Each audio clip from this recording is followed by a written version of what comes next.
Hi everyone, welcome back to our English channel. రోజులాగే ఈరోజు కూడా మనం మాట్లాడుకునే కొన్ని చిన్న చిన్న సెంటెన్స్ని ఇంగ్లీష్లో ఎలా చెప్పాలో చూద్దాం. కొత్తగా ఇంగ్లీష్ నేర్చుకోవాలనుకున్న వాళ్ళకి ఈ వీడియోస్ అన్నీ కూడా చాలా యూస్ఫుల్గా ఉంటాయి.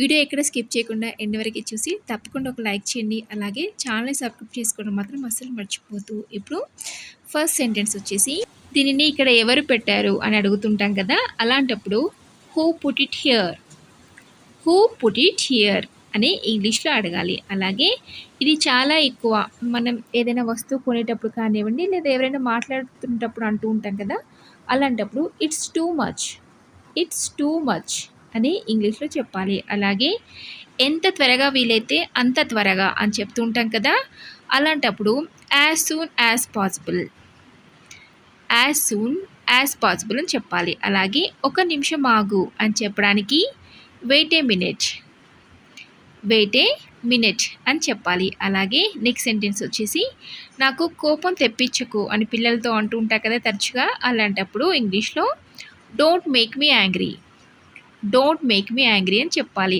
అలాగే దీని రేట్ ఎంత లేదా దీని ధర ఎంత అని అడుగుతుంటాం కదా ఏదైనా కొనేటప్పుడు, అలాంటప్పుడు how much it cost, how much it cost అని అడగాలి. అలాగే దానిని వదిలేయకు అని చెప్పడానికి don't leave it, don't leave it అని చెప్పాలి. అలాగే ఎప్పటి వరకు అని అడగడానికి టిల్ వెన్, టిల్ వెన్ అని అడగాలి. అలాగే దాని అర్థం ఏంటి అని అడగడానికి what does it mean, what does it mean అని అడగాలి. అలాగే నెక్స్ట్ సెంటెన్స్ వచ్చేసి, నీ ఇష్టం అని చెప్తుంటాం కదా ఏదైనా పని చేసేటప్పుడు నీ ఇష్టం అని, దాన్ని ఇంగ్లీష్లో as you wish, as you wish అని చెప్పాలి. చూసారు కదా, ఈ చిన్న చిన్న సెంటెన్స్ని మనం తరచుగా రోజు ఏదో ఒక సందర్భంలో యూజ్ చేస్తూ ఉండే సెంటెన్సెసే.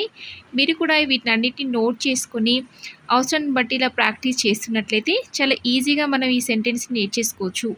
మరి ఈ వీడియో మీకు నచ్చితే తప్పకుండా లైక్ చేయండి, మీ ఫ్రెండ్స్కి షేర్ చేసి ఛానల్ని సబ్స్క్రైబ్ చేసుకోవడం మాత్రం మర్చిపోద్దు. Thank you for watching.